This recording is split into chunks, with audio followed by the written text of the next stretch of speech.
لە ناوەڕاستی ساڵی داهاتوودا بڕیارە عێراق هەڵبژاردننی پێشوەختەی تێدا ئەنجام بدرێت. بۆیە حیزب و لایەنە سیاسیەکانی عێراق دەیانەوێت یاسای هەڵبژاردنەکان گۆڕانکاریان تێدا بکرێت، هەڵبژاردنێک بەڕێوە بچێت دوور بێت لە خەوش و هەر دەست دێوەردانێک.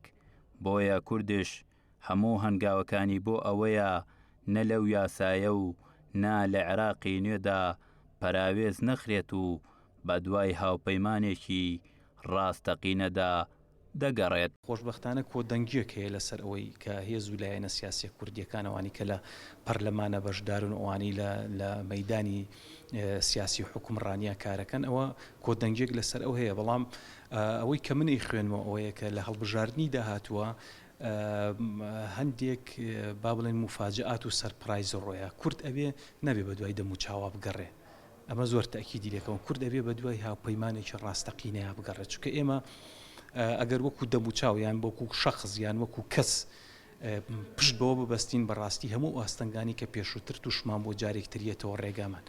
هاوپەیمانی ڕاستەقینە هاوپەیمانانن کە ئیقرار بە و دان بە مافی کوردانێن لە دەستوری عێراقیە. ئەو ناکۆکیانەی لە نێو ماڵی کووردا دەبیندرێت، چاودێران دەڵێن دەبێت لایەنە سیاسیە کوردیەکان ناکۆکیەکانیان لەبەر خاتری پێگەی کورد لە عێراق وەلا بخەن بۆ ئەوەی لە یاسای نوێی هەڵبژاردنەکاندا کورد بە شێوازێکی ورد مامەڵە لەگەڵ دۆخەکەدا بکات.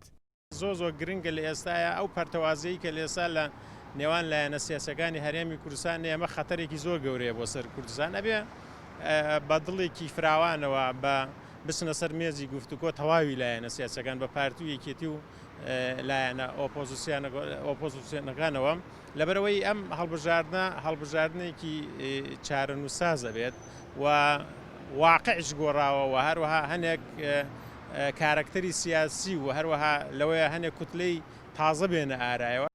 هەڵبژاردننی پێشوەختە لە عێراق هەموو کوتلە و لایەنە سیاسیەکانی لە ئێستاوە سەرقاڵی خۆی کردووە بۆ ئەوەی هەریەکە لای خۆیەوە بتوانێت دۆستێک و هاوپەیمانێک بۆ 4 ساڵی داهاتووی مسۆکەر بکات تا پێگە و بەرژەوەندیە سیاسیەکانی نەکەوێتە مەترسیەوە.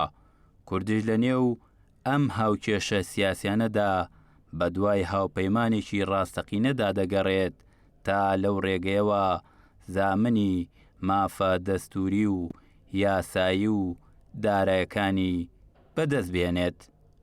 شاخوان عەبدوڵڵا، گەلی کوردستان، سلێمانی.